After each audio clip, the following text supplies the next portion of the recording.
The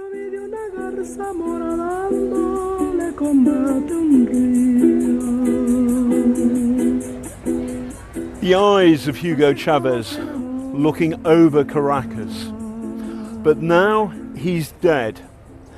And the poor living there in the barrios, historically his political base, have turned against the movement he created. Bread, medicine, toilet paper. These are just some of the basic necessities Venezuelans are struggling to find.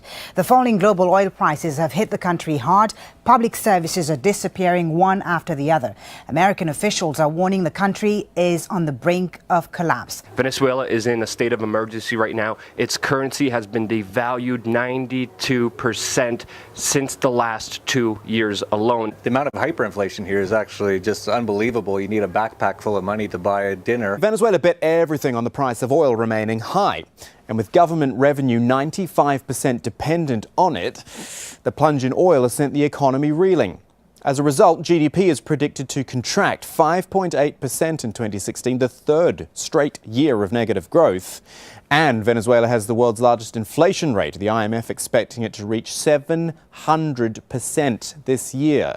There were poverty reduction programs that were very much tied to political loyalty. They were not set up to be sustainable. It started with a theory that capitalism is bad, a theory that private property and a division of labor is bad.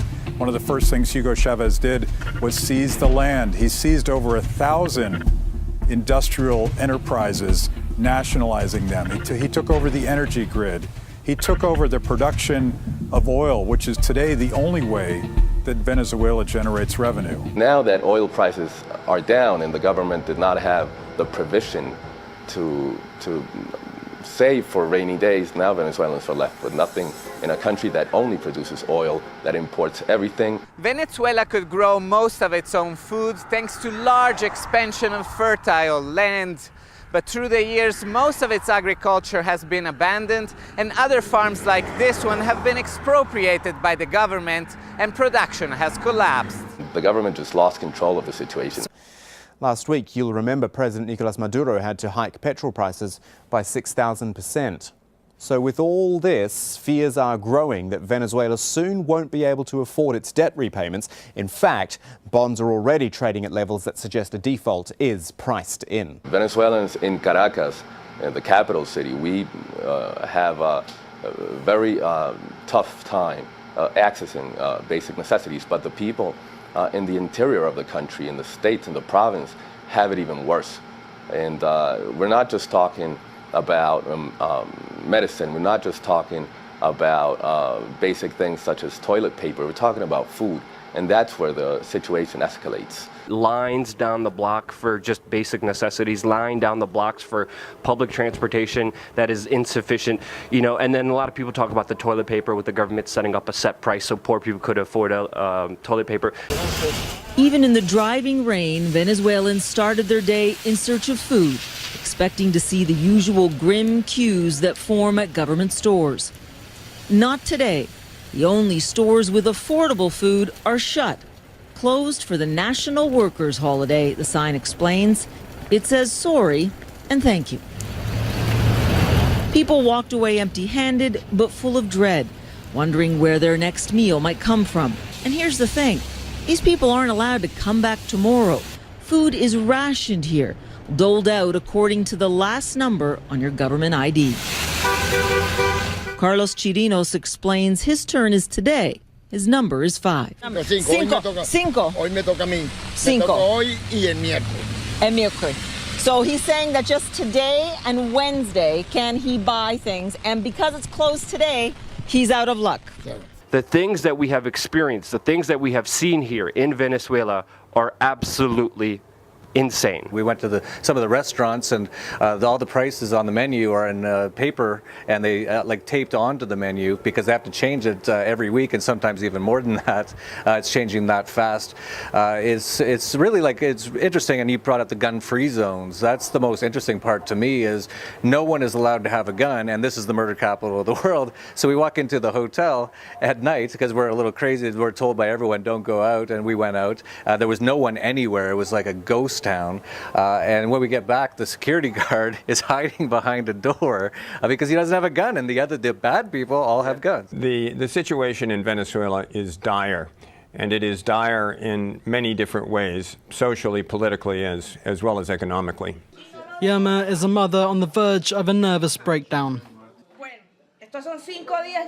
That's the result of 5 days without water. This is how we live now as Venezuelans. We've lost our quality of life. As you can see, we were middle-class people, and now we're not even that anymore. Just look at the kitchen. This is how we live now that we have no water. Now it's just arrived, so I've started the washing machine, and I'm filling buckets so that I can cook.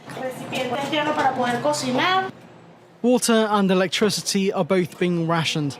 Everyone is feeling the pinch. Until last year, working 4 jobs, I earned about $300 a month. This year, working the same 4 jobs, I only make $100, and this will keep diminishing as our currency devalues. Ephraim is a trauma surgeon working in Caracas's public hospitals. Free healthcare was one of the foundations of the Chavist regime. These are all the bandages we've got, 6 little rolls. And these here are made in China, very poor quality. It tears your skin off. We've seen food shortages, medicine shortages, now basic services, electricity, even water, that is not reaching a big portion of Venezuela's population. This is what buying food looks like in Venezuela. Waiting for hours, hoping that by the time one hands in their allotted number, there'll still be food left. And this is what it feels like. This is the greatest sadness because I didn't know this Venezuela several years ago. For us, this is something new, something unbelievable, unacceptable. It has no other name but catastrophic.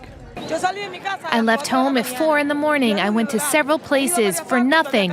All I could buy is a pack of maize flour, no more. This has to stop. The one who needs to leave will leave. We'll kick him out of power. Basic food supplies are being sold on the black market for 10 or 20 times the price supplied by the government. Without the black market, the country would crunch to a halt. At the supermarkets, the queues go down the street. There is no even coffee. If they can find sugar, they take hot water with sugar in the morning, and they try to eat once at 3 o'clock to be able to sleep until the next day. So this is a true country in collapse. This is a hyperinflation and socialism reaching its ultimate end. Government officials say the state of emergency will allow better distribution of resources. The state of emergency has little to do with the economic situation. It's more to do with how a government that has lost all popular support, how can they control society? When you start asking about the alternative explanations the government has given, what they call an economic war, or the aggression, or the imperialist agenda, it does not poll, it does not even register with Venezuelans. So it's all seen as excuses. The criminality is brought on by the government as a way to control the people. Like, we were driving by and our fixer showed us this huge building. And he was like, yeah, this is a building, a skyscraper, that's being run by a criminal organization. There's people squatting in there, and this is where all the kidnapping happens. But you walk around town, and there's government-mandated signs saying gun-free zones everywhere you go, and no smoking signs, while there's massive, incredible crime. By some estimates, there were nearly 4,000 murders here last year. You have all these are not only civilians and military and Chavistas in opposition, you also have criminal gangs battling it out. It's a recipe, as we have seen in the Middle East, for chaos. The criminals here are running around, just doing whatever they want, kidnapping whoever they want, murdering whoever they want with pure impunity. Meanwhile, the government sends in their agents to every business, to every private place, to every public park, to make sure that everyone has mandated signs that say no smoking, no guns, and you can't be racist. The way things are going, there might just be a revolt. People are looting. There was looting even over the weekend, right after the state of emergency was declared. I've seen video footage, and the people are just taking into shopping malls, and if the military fires on the people, you'll see something akin to the Arab Spring. Venezuelans have to place our fingers on fingerprint scanners in order to buy medicine and food. They tell us that there's controls over your ID number. You can only buy on certain days. You can only buy certain quantities of food.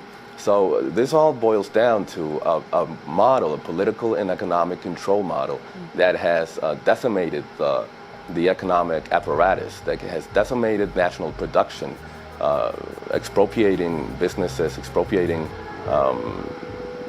the producers of food and basic means. I have called for the armed forces and militia to hold national military exercises to prepare us for any scenario. Yes, while his citizens are starving, Maduro decided now would be a great time to spend money on the biggest military exercise in Venezuelan history. The military has become the main basis, the main pillar of support of the Chavismo regime. That is very important for everyone to know. What we're seeing, even though Mr. Maduro is a civilian, is basically a military government. From my experiences here, this government here is run by criminals. This is a criminal state.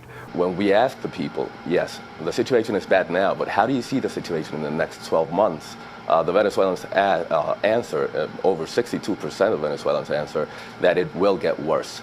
And over 60% of Venezuelans blame the government directly for the crisis. Opinion polls suggest 70% of Venezuelans think President Maduro should step down. He recently suggested punishing business owners who've ceased operations by jailing them and seizing their factories.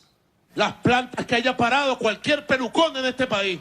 An idle factory will be a factory handed over to the people. The opposition won the majority of seats in the National Assembly last December, but since then nearly all of its decisions have been struck down by the Supreme Court. So now almost 2 million people have signed the opposition's petition to force Maduro out of office. The question right now to point out is that we all know that President Maduro is not going to finish his term. There is no way under the circumstances that President Maduro is going to finish. He's not going to go quietly.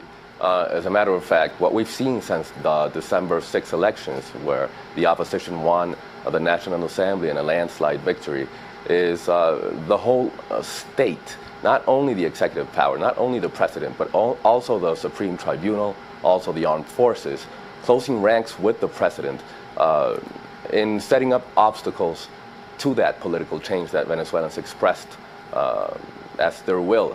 Si ustedes trancan la vía democrática, nosotros no sabemos lo que pueda pasar en este país.